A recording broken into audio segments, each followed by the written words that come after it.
stories and the forewarned forecast. This is News 4 at 4. We begin at 4:30 with a live look over downtown Buffalo. And Kaylee, for once, we don't have much to say about this shot. I swear last week there was snow on the ground every single day in this shot. So it's nice to see, some roads that are not snow covered. Yeah, Buffalo doesn't look too bad, but I've got a shot for you that does look a little bit more reminiscent of winter. And that's at the Wilson Harbor. You can see starting to freeze over there out on the water. And definitely it's cold enough, at least today, to see that continue to happen. Now, earlier on, we had some snow moving through the area, but at this point, it's really south of Buffalo that's still picking up what's left of this snowfall. And really, if you head north, there is very, very minimal flakes flying. It's just along that Lake Ontario shoreline up in Orleans County. It's this batch across Wyoming moving into Allegheny County that's still packing a bit of a punch, but even that, not leaving too much snow on the ground behind it.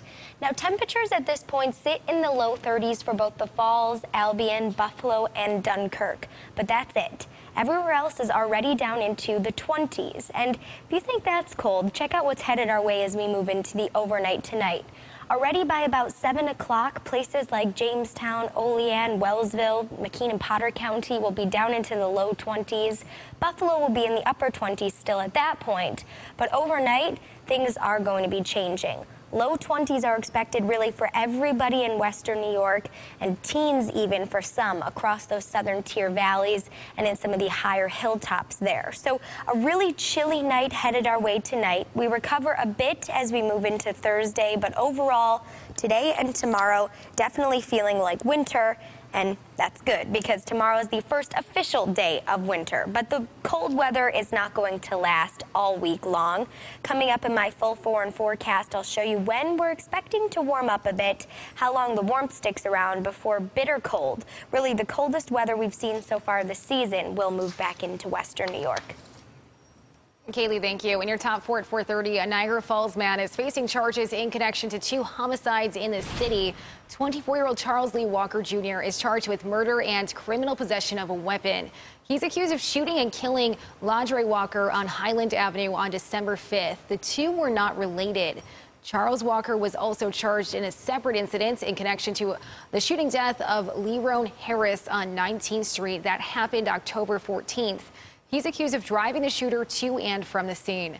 Walker has pleaded not guilty in both cases. He'll be back in court February 13th.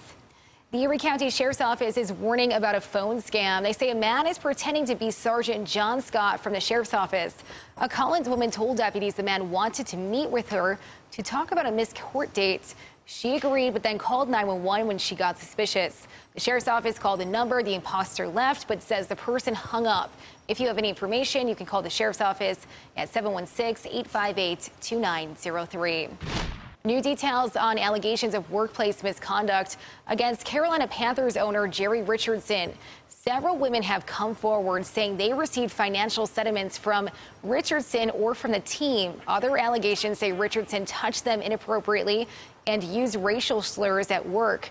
Richardson says he'll sell the team after the season because of the investigation. Bills coach Sean McDermott was asked about his former boss during a news conference today. Here's what he had to say. I'm aware of, obviously, the situation and those allegations, and it's unfortunate, very unfortunate. And, I wish the best, really, for everyone involved. That's really how I feel about it.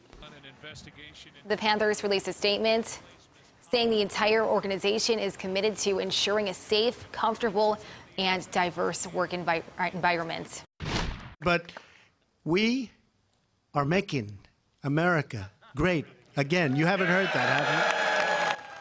President Donald Trump is celebrating a major legislative victory. Today, the House approved a sweeping $1.5 trillion tax reform bill. It's after a narrow vote after midnight in the Senate. A number of provisions in the bill still need to be signed by the president. News 4's Luke Moretti is here to tell us what it means for the average American, and he also has reaction from local leaders. Luke? Yeah, Christy, it's the first such overhaul in more than 30 years. The final package includes trillions in tax cuts. The next stop, President Trump's desk, where he's expected to sign it into law this week.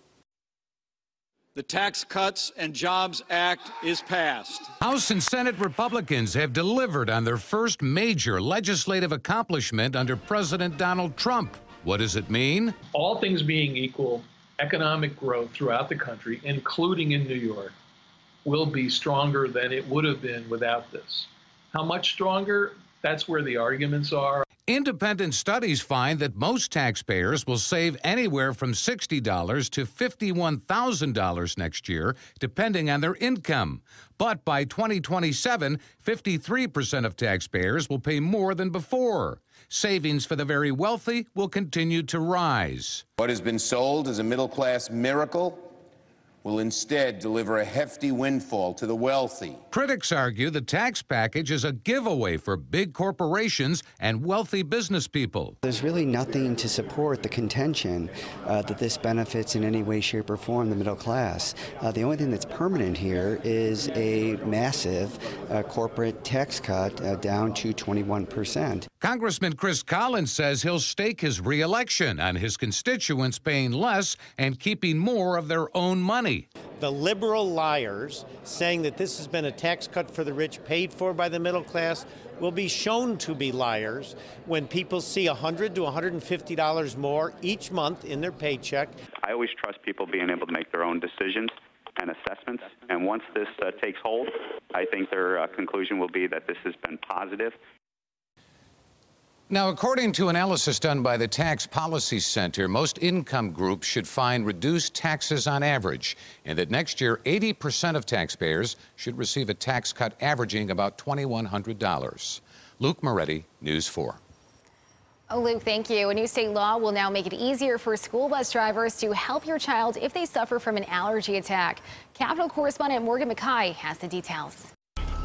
School bus drivers across the state will now be allowed to administer an EpiPen in an emergency situation.